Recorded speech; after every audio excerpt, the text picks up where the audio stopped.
Good morning and welcome to our Sunday morning service. Whether you're joining us in person or online, we're so glad you're here. My name is tlewis, your Director of Engagement and Membership.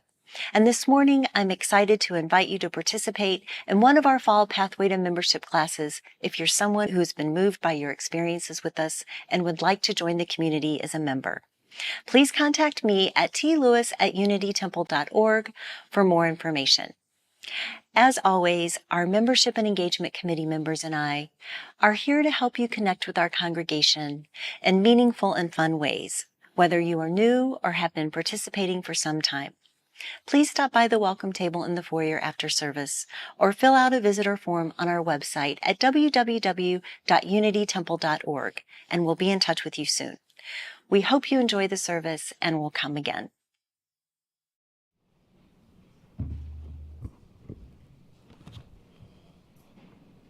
Good morning.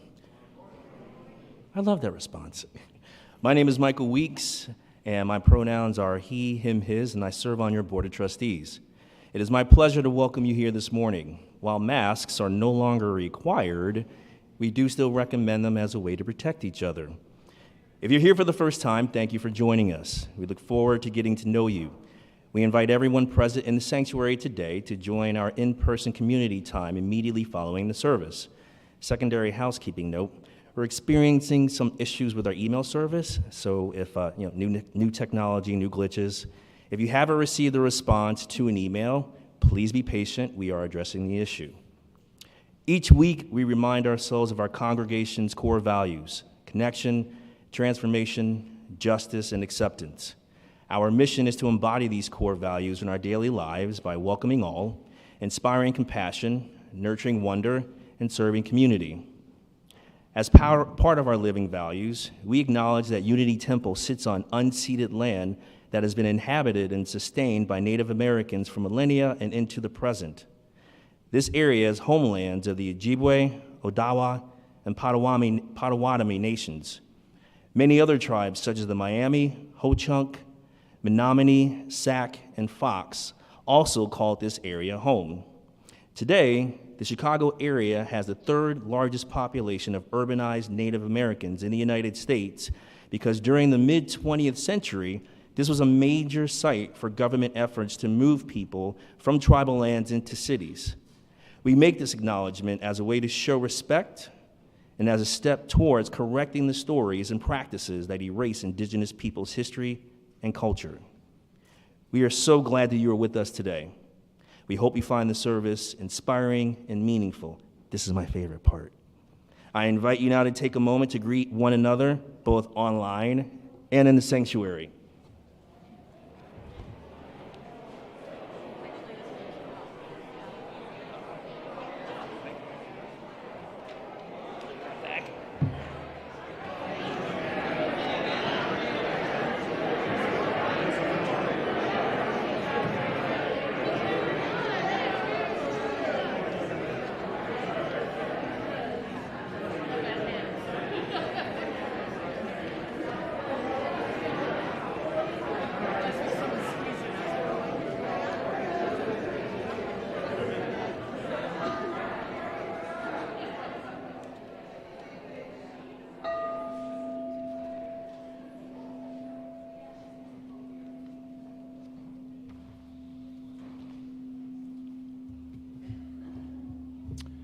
Good morning.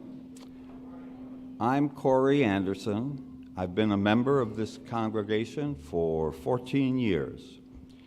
In honor of World Mental Health Day tomorrow, I would like to share with you a bit about our congregation's mental health support group, part of our mental health awareness team, more commonly known as MyHat.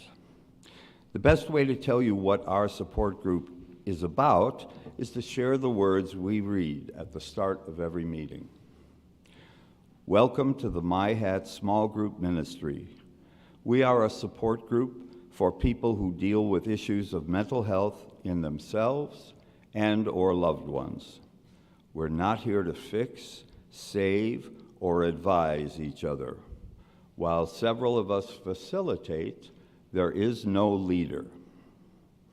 We are here for each of us to experience the healing power of speaking our truth and being supportive listeners for others who do the same. To make this a safe place, we practice double confidentiality. First, what is said here and who says it stays here. Second, if you see one of us outside the group, we ask that you don't identify yourself or them as part of the group. Now, anyone who studies mental health in the U.S. will tell you that the number of people who say they have a mental health issue has gone up since the pandemic. Experts have told us that about 4 out of 10 of us here right now and also on Zoom feel that their mental health needs help. But here's the thing, fewer people than pre-pandemic days are seeking help. Leaving the comfort of Zoom can be difficult, and many resist support or therapy options, feeling ashamed or afraid that others might find out. And people often dismiss their own concerns, telling themselves that their problem isn't that big. Whether you're struggling yourself or you have a child, spouse, partner, or parent who is suffering, my hat is available to you and them. If you feel too vulnerable to talk to your family or your friends, my hat can be a first step in acknowledging that things with you are not quite right. And it's a place where you don't have to do it alone. Our meetings are on the fourth Monday every month, and we meet in person and on Zoom. Please email myhat@unitytemple.org for more information. Thank you.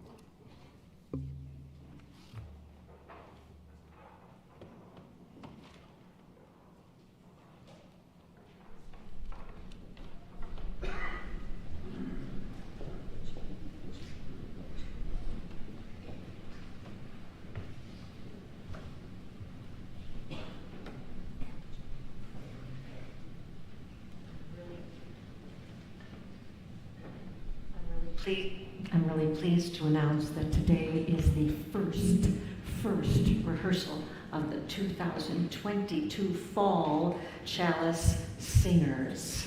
And that's very exciting to me. So I'm really excited to restart the children's choir of this congregation. And if you haven't signed up, you come because I've got great big donuts for you. We're going to have awesome snack. And we're going to do two fabulous songs. And one of the reasons I'm taking this time, and forgive me for not flagging this before, is that I am so excited to tell you that one of the alumni of one of the first Chalice Singers is standing for the first time in the Unity Temple Choir.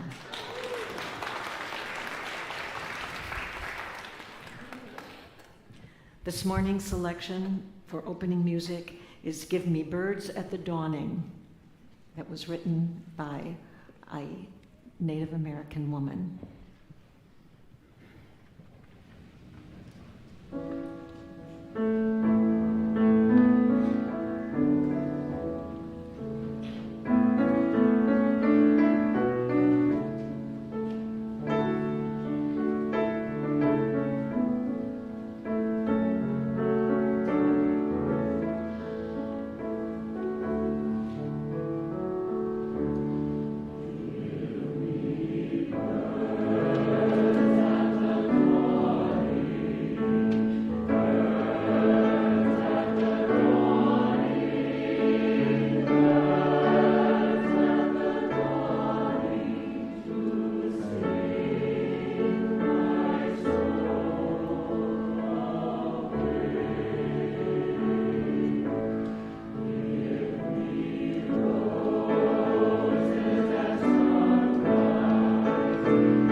Our cellist later for today is Wyatt Diaz-Falth.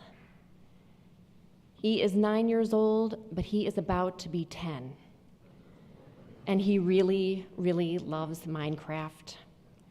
Please join me in the words of our cellist lighting. We are Unitarian Universalists. This is the church of the open minds, loving hearts, and helping hands. We take care of the planet Earth and each other.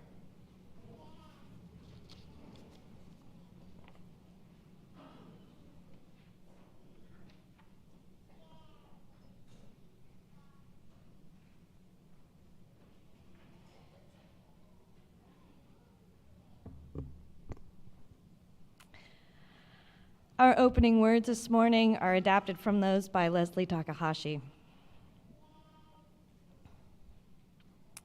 To worship means to consider that which has worth.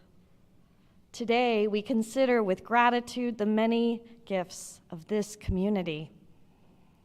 The opportunity to be affirmed in who we are and to offer that affirmation to others.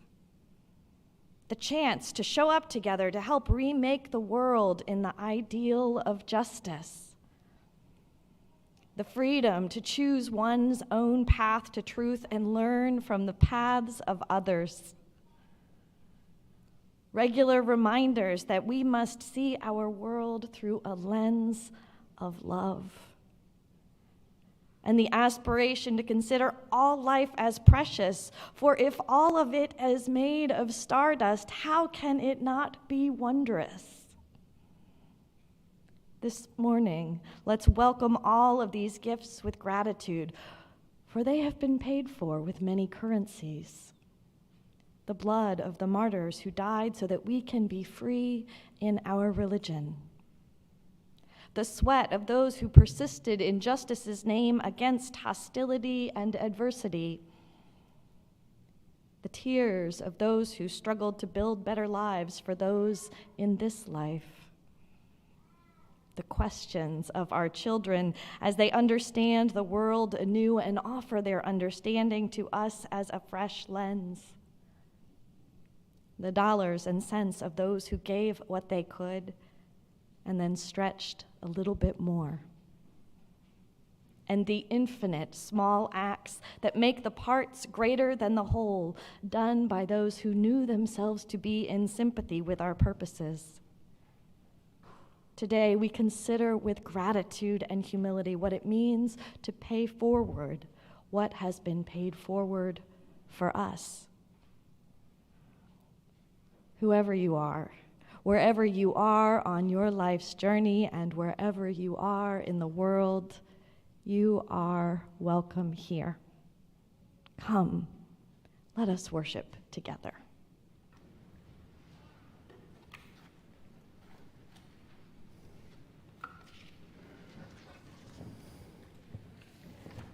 Please join me in singing hymn number 402 in the gray hymnal, From You I Receive.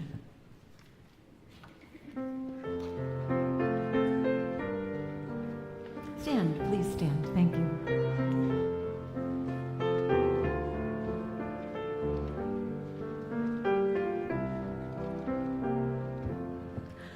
From you I receive, to you I give, together we share, and for this we live. To you I receive.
Please join me in the words of our covenant. Love is the doctrine of this congregation. The quest for truth is its sacrament, and service is its prayer.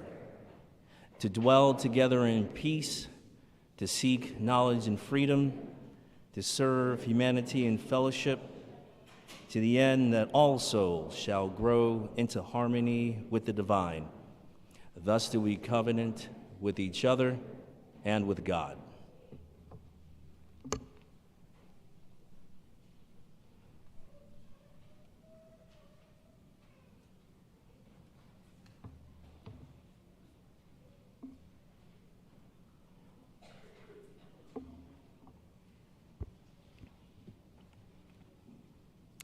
At its ideal, members and friends of a faith community form a village for each other, a mutual network of care and support. Holding each other is the time in our service where we build the connections in that network by sharing the joys and sorrows of our lives with each other. To share a milestone or event or joy or sorrow, please email pastoralassociates@unitytemple.org by 8 p.m. on Friday evening. And if you are with us in person, you may light a candle at the chalice table as a symbol of your joy or sorrow. Whether there were no joys and sorrows shared because our email wasn't working, and if you did send something, I apologize, or if people were just quiet this week, we did not receive any joys and sorrows. But let us take time now to hold in our hearts the unspoken joys and sorrows that we know are present in this community as we enter together into a moment of prayer and meditation.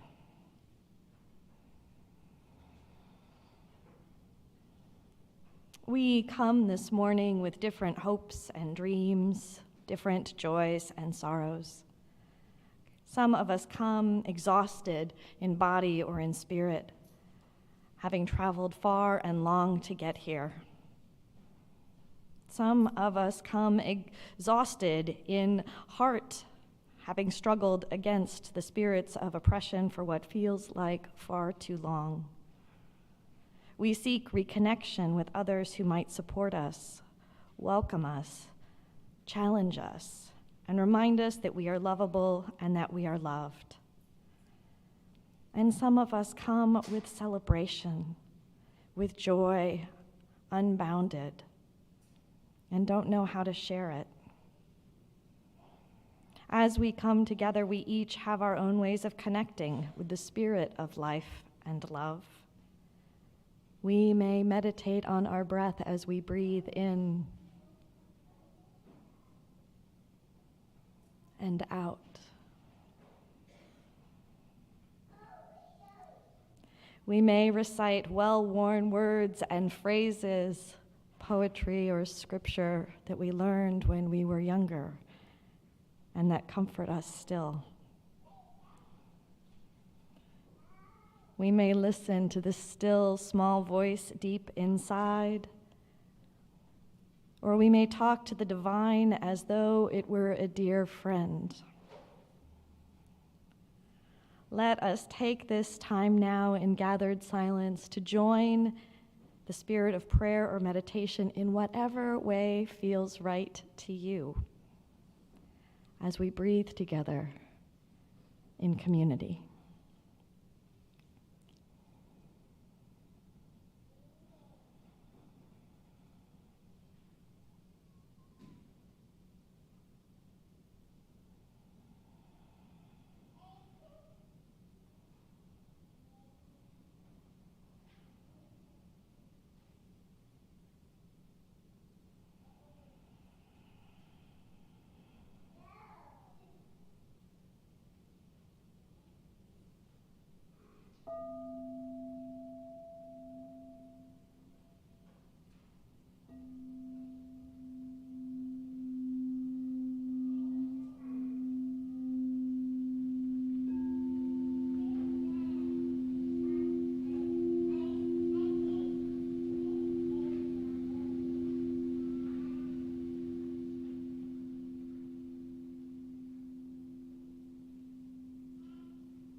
If you are someone who likes to come sit close when listening to a story, join me down here.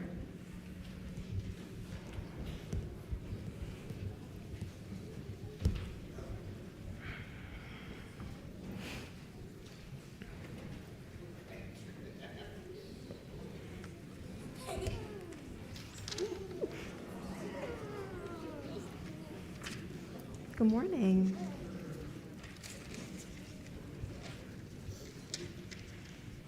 Hello there. Friends, today I have a story to share with you that is about stewardship. Have you heard the word stewardship before? No. Maybe. Does anyone have a guess as to what stewardship might be? What's your guess, Juniper? Maybe you keep it somewhere for a long time. Oh, that's a good guess. Friends, this story is about stewardship, and stewardship is protection and working together for a common goal. So it's people working together for the same reason. Why are we not allowed to live there on the highest balcony? I've seen. Oh yeah, that. Excuse me, but we have that. I have that too. Excuse me, but we have that in my classroom. You have this in your classroom. I have that at my house. You have this at home. Evan. Wait, I think I saw that in one of the church books. I don't I bet she was. I bet you did. This story is called We Are Water Protectors, written by Carol Lindstrom and illustrated by Michaela Goad. Water is the first medicine, Nokomis told me. We come from water. It nourished us inside our mother's body as it nourishes us here on Mother Earth. Water is sacred, she said. Friends, I love this picture of this body with a uterus, with the fetus inside being nourished by water. Isn't that beautiful? We stand with our songs and our drums. We are still here. The river's rhythm runs through my veins, runs through my people's veins. My people talk of a black snake that will destroy the land.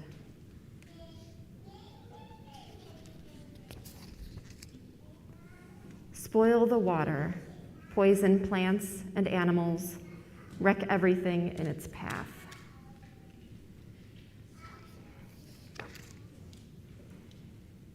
When my people first spoke of the black snake, they foretold that it wouldn't come for many, many years. Now, the black snake is here. Its venom burns the land, courses through the water, making it unfit to drink. Take courage. I must keep the black snake away from my village's water. I must rally my people together. To stand for the water, to stand for the land, to stand as one against the black snake.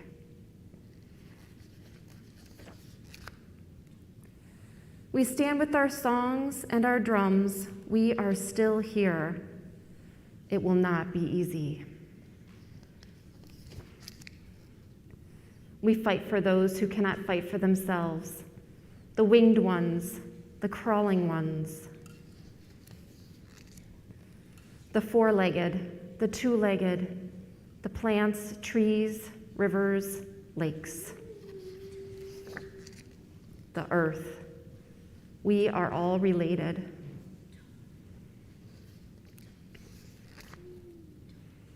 Tears like waterfalls stream down, tracks down my face, tracks down my people's face. Water has its own spirit, Nokomis told me. Water is alive. Water remembers our ancestors who came before us, she said. We stand with our songs and our drums. We are still here. We are stewards of the earth. Our spirits have not been broken. We are water protectors. We stand. The black snake is in the fight for its life. The end. That's a very tough cliffhanger. The They should cliffhanger. have a second book. They should have like a sequel where they defeat the black snake or they die trying. The black snake is in the oil pipe. It's your pipe, yeah. So friends, during the service today, Reverend Dawn is going to talk to people about stewardship. And so this book was an example of stewardship. So maybe when you are all done with religious education or after the worship service today, you could talk with your grown-ups and caregivers about what they learned about stewardship today. Let's go together to our religious education classes.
As we were reminded in our message for all ages a few moments ago, Native American peoples have always respected and protected the environments that make up this planet. They strive to be good stewards of the land, air, and water, and in this way, they honor their ancestors. They care for those who are alive today, and they conserve the resources for future generations. And when need be, they courageously challenge those who threaten the environment, just like the water protectors did and do. Not only does their example inspire us to be better caretakers of the planet, they can also teach us about good stewardship in general. And today I'd like to talk a little bit about what stewardship means in this faith community and how it is a way to mindfully honor those who came before, to care for those who are here now, and to protect and conserve this congregation for those who are yet to arrive. And sometimes stewardship means courageously challenging threats to our community.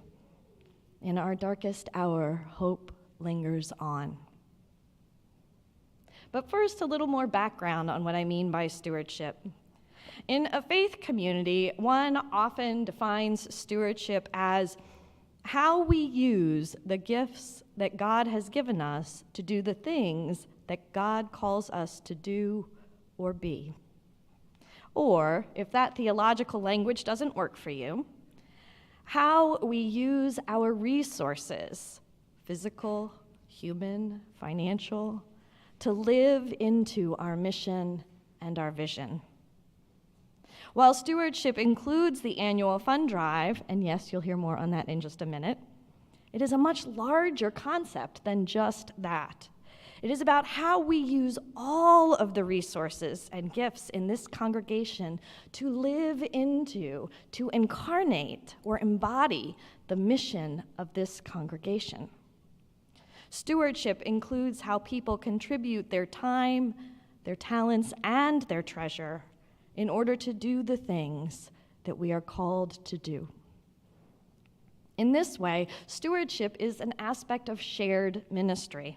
It is a way for the lay and professional leaders to care for the congregation together, because this congregation cannot continue without your generosity in sharing your time and talents. Ministers and staff will come and go, but the congregation remains. Sharing your generosity might mean participating in our religious education program, or on the board of trustees, or in worship, or in the music program, or on the hospitality team, or in a Soul Connections group, or in My Hat, or on the finance and investment committee, or on the new spiritual care team. There are lots of opportunities for stewardship. It might even mean just making soup for those in the congregation who are in need of a nourishing meal. Those of you who participated last week in the World Cafe to help us create a relational covenant, you were being good stewards of this congregation. And there are many, many more ways. I remember when my husband would take our then small children to the park, and he would get oohs and ahs, and people telling him how great it was that he was babysitting his kids. Thankfully, he would respond by saying, no, he was not babysitting, he was parenting. Similarly, when people who are friends and members of a congregation, all y'all, contribute your time and talents to the congregation, an argument could be made that you're not really volunteering. Instead, you are co-creating this congregation with one another. You are being good stewards by sharing your time and your talents. And look at what we can co-create together. And good stewardship means sharing your treasure. For most faith communities, this one included, the vast majority of the money needed to keep the lights on and to pay staff and to fund important programs like the choir you heard earlier and more, the vast majority of that money comes from you. There are no grants. There are no federal funds. We don't charge membership dues. Though some money does come from tours in this amazing historic building, that amounts to less than 5% of the budget. Some money comes from special events like the auction, which you'll be hearing about more. We're going to be having the auction again in early 2023. But still, over 80% of our annual budget comes from you, from your generosity. The fundraising goal this year is to get $960,000 in pledges from all y'all. That's just under $1 million.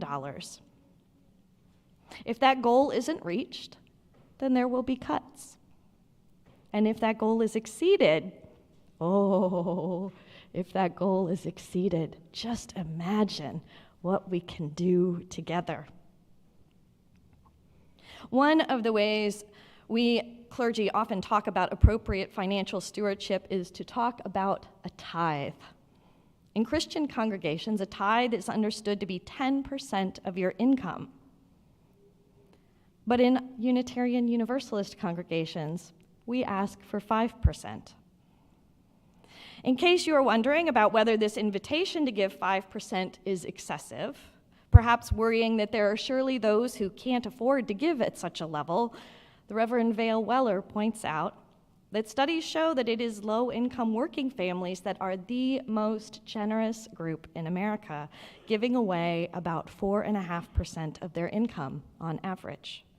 This compares to about 2.5% among the middle class and 3% among high-income families. Can you imagine what we could do here at Unity Temple Unitarian Universalist Congregation if the congregation, that's all y'all, gave at 5%? Unfortunately, while Unitarian Universalists are statistically the highest income earning faith group, we are also statistically the faith group that gives the least to our own congregations. Reverend Weller points out that if we gave of our resources at the level of the Baptists, the Mormons, or the Episcopals, or the Jews do, we would be able to serve the community in amazing ways. And what awe-inspiring stewardship that would be. That would be a powerful way to honor the sacrifices of those in the past, a powerful way to care for those who are here now, and a powerful way to protect what is so important, so life-saving about this congregation, so that it welcomes all far into the future. Stewardship is how we use the gifts that God has given us to do the things God calls us to do and to be, or how we use our physical, human, financial resources to live into our mission and vision. It requires caretaking and conserving for the past, the present, and the future, and it means bravely rising to the challenge before us.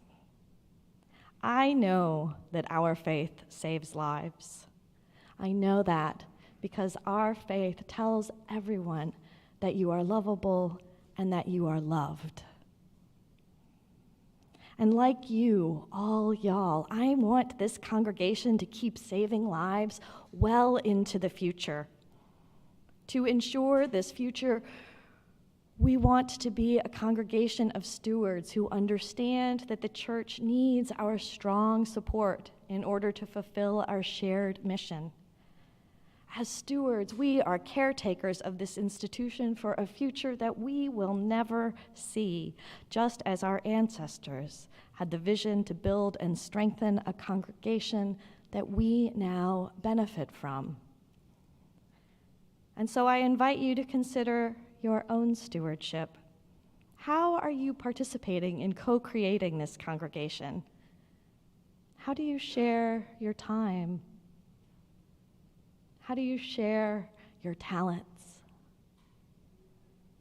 And as we enter into pledge drive season, I invite you to consider how you might share your treasure in a way that will ensure that the congregation moves into the future with strength and commitment.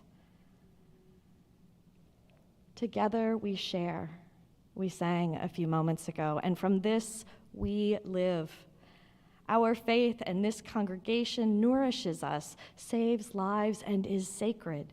It is worthy of stewardship, of generously sharing your time, talents, and your treasure. And in this way, we can honor our ancestors and this congregation they sacrificed for. And we can care for those who are here today, all y'all. And we can ensure that this congregation and its life-saving message exists for future generations. May we have the courage to rise to the challenge ahead. And as we say after our introduction to the offering each week, may what you give bring you joy. May it be so.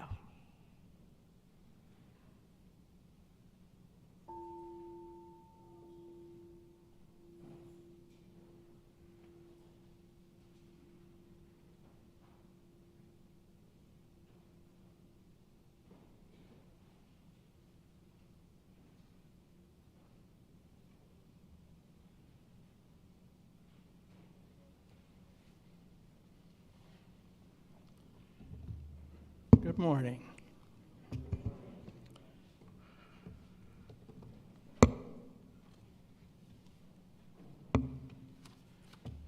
little upside down here. As Reverend Dawn has made clear, there are many important aspects of stewardship, although the financial aspects are currently more pressing because this is October, one of many inevitable Octobers to come. I need to explain something. I believe that good and evil can be defined as follows. I define good as the collection of thoughts, feelings, and human behavior that sooner or later contribute to the likelihood or probability that our species will continue to exist indefinitely. In other words, that our species will not become extinct. I therefore define evil as the collection of thoughts, feelings, and human behavior that contribute to the hastening of the extinction of the human species. I also have another serious belief that how human beings treat each other and ourselves is the single most significant factor over which human beings have some measure of control. Furthermore, how we treat each other and ourselves is the single most important factor in determining how soon we enter World Wars III, IV, and V. And guess what the greatest threats to our survival as a species are? World Wars III, IV, and V. Now ask yourselves the question, what do you think the primary focus of UT-UUC has been over at least the past several decades? I submit that it has been primarily the issue of how human beings, mostly us, treat each other and ourselves. In other words, we have been about the business of doing our part, necessarily a tiny part, in saving the world. Do you think that this view is a joke or an excessive exaggeration? How many other organizations do as much as we do, at least locally, in this kind of activity? And mostly enjoy the process most of the time. In a recent event in which I had the opportunity to speak from this pulpit, I specified a number of instances in which our congregation has excelled, in my opinion, but I don't have the time to go over that again today. But ask yourselves a question. has this organization been of value in meeting your needs and representing your values? If so, then give whatever you can. I certainly will. And if not, you should do something about it.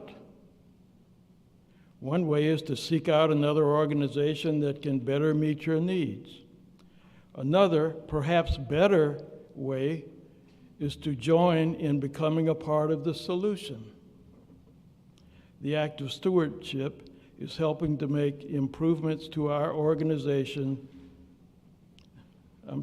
The act of stewardship in helping to make improvements to our organization might possibly be an even more rewarding solution to the problem.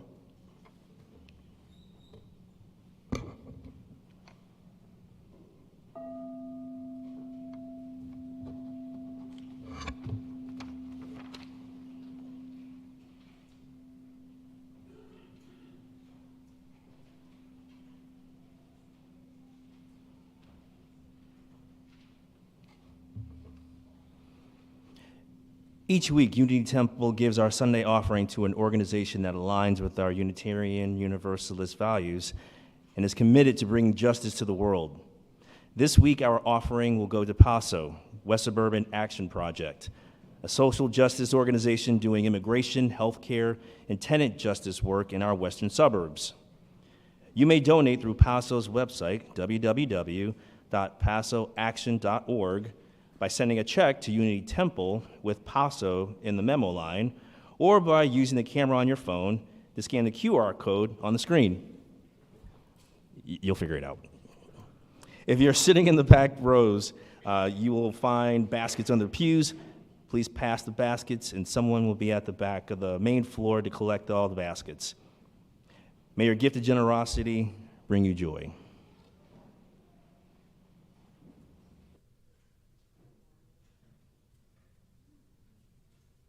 Hello. Stand and rise and help me sing the Fire of Commitment. It's number 1028 in the Teal hymnal. 1028, the Fire of Commitment.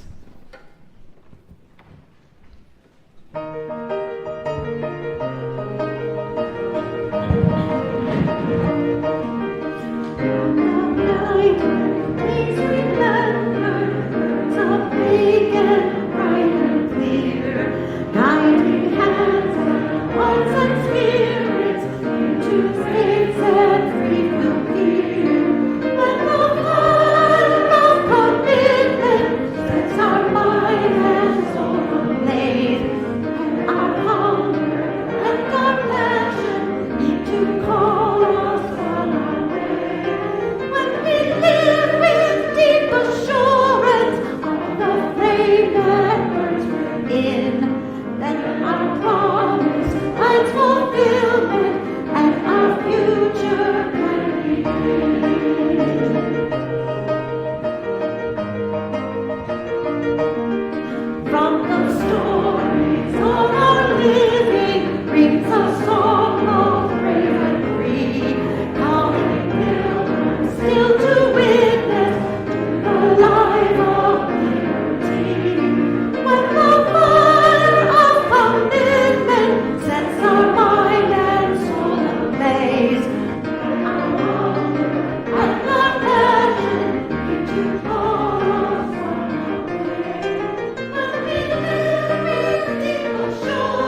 In the words of Michael Schuler, if you are proud of this church, become its advocate.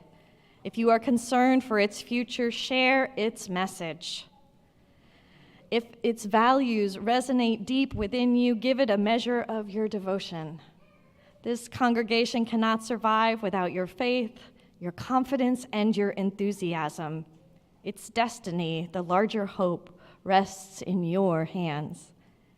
And now please join me in the words of our chalice extinguishing printed in your order of service. Carry the flame of peace and love until we meet again.